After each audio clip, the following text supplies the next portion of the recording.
কোনো প্রকার straightener hair colour ছাড়া এত সুন্দর কার্ল কিভাবে করলাম সেটারই ভিডিও আজকে তোমাদের সাথে শেয়ার করব। যারা আমার মতন কার্লি হেয়ার অনেক বেশি পছন্দ করো তাদের জন্য ভিডিওটা অনেক বেশি হেল্পফুল হবে। সো এটাই বলবো, ভিডিওটা স্কিপ না করে ভিডিওটা দেখো। আই হোপ তোমাদের অনেক বেশি কাজে দিবে। এই জন্য আমাদের প্রথমে লাগবে দুইটা মোজা। আমার মোজাটা যেহেতু ছোট মোজা ছিল এই জন্য আমার একটু কষ্ট হয়ে গেছে, বাট তোমরা এই ক্ষেত্রে অবশ্যই লং মোজাগুলা ইউজ করবা। দেন আমি আমার চুলগুলো মাঝ বরাবর সিটি করে কাঁকড়া দিয়ে উপরে সেট করে একটা মোজা, তারপর এরকম টুইস্ট করে করে মানে তোমার ফেসের অপোজিট সাইডে টুইস্ট করে এভাবে মোজাটার সাথে প্যাঁচা নেবা। এভাবে পুরো চুলটা প্যাঁচা পিছনে কাঁকড়া বা যেভাবেই পারো একদম লক করে দিবা। আর এমনভাবে লক করবা যেন না খুলে, আর এটা অবশ্যই তোমাদের টাইট করে করতে হবে।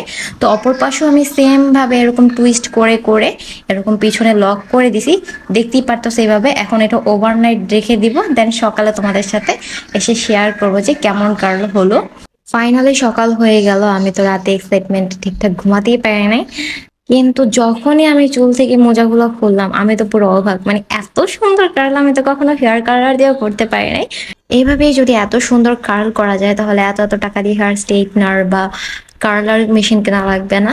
জাস্ট কিডিং, এভাবে তো আর সবসময় ঘুমানো যাবে না, আর ওইটা ইজি ওয়ে যখন তখন করে ফেলা যায়। এনিওয়ে আমি অপর পাশের চুলটাও খুলে নিলাম। আর তোমাদের একটা কথা বলবো, যাদের চুলে বিভিন্ন কাট দেওয়া থাকে তাদের চুলটা বেশি সুন্দর লাগবে এভাবে কার্ল করলে। সোজা চুলও সুন্দর লাগবে, যেমন আমার পিছের চুলটা কার্ল হয়েছে এরকম লাগবে, বাট যাদের কাট দেওয়া তাদের একটু সামনে দিয়ে ভলিউম আসবে। যেমন আমার সামনে চুলগুলো একটু কাটা, এই জন্য সামনে দিয়ে একটা ভলিউম আসছে। যাই হোক, তোমাদের কাছে ভিডিওটা কেমন লাগলো সেটা আমাকে অবশ্যই কমেন্ট বক্সে জানাবা। আর এভাবে মাস্ট একবার হলেও ট্রাই করো, আর ট্রাই করে অবশ্যই আমাকে জানাবা, আমার সাথে শেয়ার করবা, আমার পেজে শেয়ার করবা। যাই হোক, আজকের মতো বিদায় নিলাম। সবাই ভালো থাকো, বাই বাই।